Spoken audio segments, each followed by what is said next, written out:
D'après les documents que nous nous sommes procurés, au moins 16 communes délivrent une eau du robinet très radioactive. Pour les autres départements, aucune analyse officielle n'est disponible. Le laboratoire de la CRIRAD poursuit ses recherches. Il s'intéresse à présent à l'Ardèche, le Puy-de-Dôme et la Loire.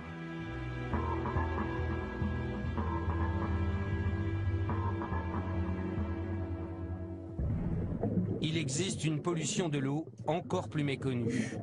C'est la dernière menace, un cocktail de 3000 molécules qui circulent dans nos tuyaux. Ce sont des résidus de médicaments. Les Français sont les plus gros consommateurs européens de médicaments. On les retrouve dans l'eau depuis quelques années, mais on ignore encore les effets sur notre santé.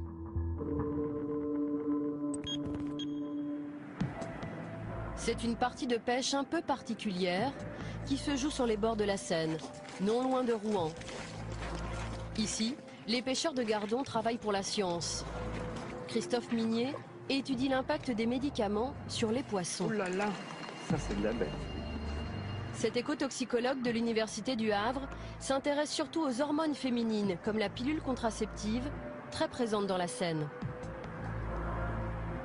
Les personnes prennent la pilule, la métabolisent, l'éliminent via les urines, elle se retrouve dans les stations d'épuration. L'un n'est pas totalement éliminé et finalement dans le milieu.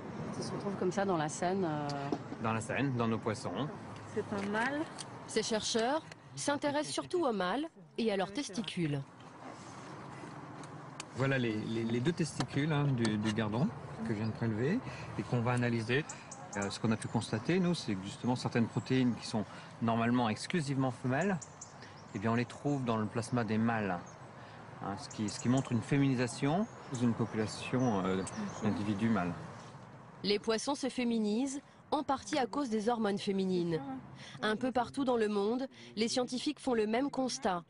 Gardons, moules ou goujons pourraient être menacés de disparition. Si on se réfère à d'autres études qui ont été menées, mais cette fois-ci dans des milieux particuliers, dans des milieux fermés, dans des lacs, eh bien, les Canadiens ont pu publier qu'en contaminant pendant 3 ans avec uniquement la pilule contraceptive avec des niveaux qui sont comparables aux nôtres, eh bien, en 7 ans après, la population a disparu.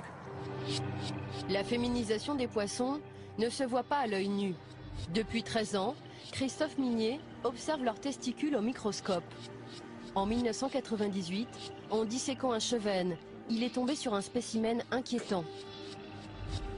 J'ai une image assez extraordinaire parce qu'on voit un testicule ou une partie d'un testicule de chevenne ici, qui est apparemment plutôt normal.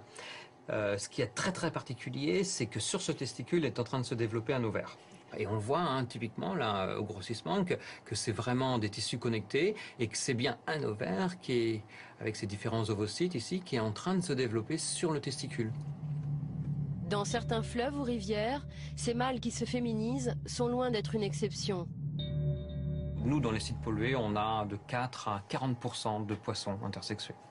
C'est beaucoup.